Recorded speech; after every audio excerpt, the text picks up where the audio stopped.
Celebrating Veterans is brought to you by Eskenazi Health. It is 7:46. All month, Wish TV is honoring veterans throughout central Indiana by highlighting their stories. Today, we meet a Plainfield man standing up for other veterans. News 8's Hernan Gutierrez talked to the World War II vet. Hernan, what's his message? Well, at 98 years old, Jim Collins is still advocating and educating. That's his mission, at least. He is highlighting and researching the disparities for the last few years facing veterans and Native Americans and their communities. Armed with only a pen and a phone, he's still writing letters and making phone calls, still fighting for others. About 5 years ago, when Navy veteran Jim Collins was 93, he started his journey almost by accident, when he decided to start donating to different charities, all for different causes. Well, somehow my name got on the list, and I ended up with 5 or 6 Native American, 2 or 3 of them Jesuit schools.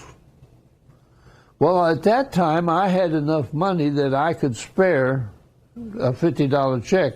After making donations to groups like Native American Veterans Assistance, he started to research more about atrocities like the Wounded Knee Massacre. The embarrassing thing is that the history of man and the history of the world is not particularly colorful or improving. It's a disgrace. Collins grew up in Nebraska during the Great Depression. He says he remembers the conditions all too well. Now, decades later, he says many natives on reservations are still facing similar problems.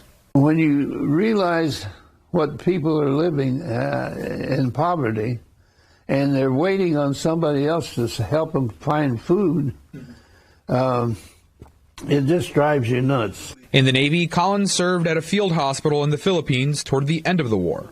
It's that same knack for helping others that pushes him to go beyond research. The 98-year-old has taken out billboards, sold his own art, made phone calls, and written to countless philanthropic organizations, state and federal leaders, all to raise money and awareness. Despite his efforts, he's ever only received one reply. I've been limited with what I could do financially. I couldn't send $50 checks every month.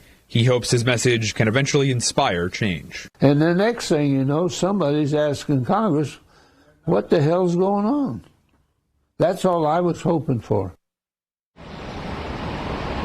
Collins has a small committee of about 5 people helping him with his work.